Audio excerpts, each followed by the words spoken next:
It's 2015 and business process outsourcing company 60K International Contact Centers is growing 40% year on year. But when scaling up your client base means scaling up your workforce to match, how do you sustain a positive workplace environment and retain your valued staff? Joining me with his answer, CEO Jon Gladwish. Take me back to that time. 60K started with just 200 employees. What was the culture like? The culture had a real family feel to it. Everybody pulled together. I knew everybody within the management team and the people who actually worked for me. I would know them by name. I would know a little bit about their family history, their likes, their dislikes. So it was very, very easy for us to gel together and to produce the excellent results that we were doing at the time. We were growing 40% year on year.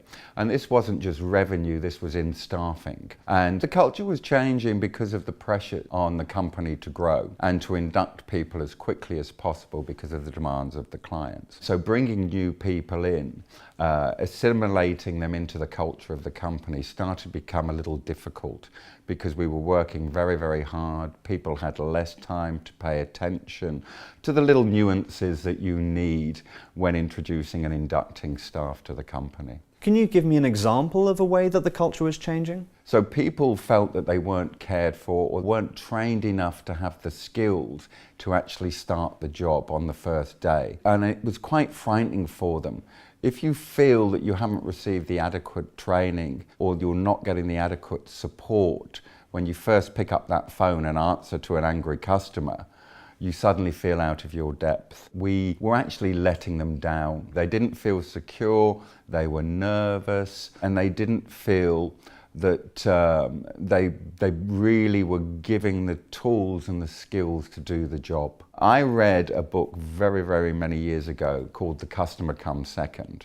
And if you look at all the different customer service books that are written, this is almost anti whatever is suggested. It's always the customer is king, the customer can do no wrong. But the ethos of this book was if you put your staff first, then they will always put the customer first. So we embarked on a practice to improve the benefits and the facilities for all the staff who worked at 60K. The solution that you found and adopted was the investors and people standard. How did that work for you? That worked very, very well because we'd grown so quickly. What we were really looking for was their engagement into the company.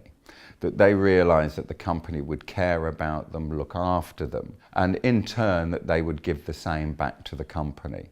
And this is what we had. The people there, they lived and breathed 60K, and this is what enabled us to have such success that we did. What we discovered was there were actually pinch points within the company, and basically it was down to communication. The communication being passed down by me and the communication coming up from the staff was almost being filtered by the middle management because a lot of these managers, the middle managers, were grown organically within the company. So they were promoted quite rapidly but didn't actually have the skills to help them to do the job. And this is what we found we had to build on, and with the help of investors and people were able to do. What was the hardest lesson you had to learn as CEO as part of this process? The hardest lesson for me was that as a company grows, and I was concentrating on developing the business, I was losing touch with what was going on the shop floor, as it were. And so it was getting back to becoming more involved with the staff and their concerns and their needs. I remember many years ago when I started my working life, going into the lift with my boss, and he didn't even look at me. He looked everywhere at the ceiling, at the floor, but didn't acknowledge me at all. And what I always do is I say, hi, how's it going today? How's our customers? Have you had any problems? Is there anything you want to share with me? So what advice would you give to other CEOs who want to create a similar culture for their business? The advice I would give to them is to be open all the time. We have an open door policy, so they can actually come to me. If my door is open, they can walk inside. We have a restaurant. If I'm having a coffee, they can come, sit at my table, talk to me. We have open email communication. All of them have my direct phone number and can phone me 24 hours a day.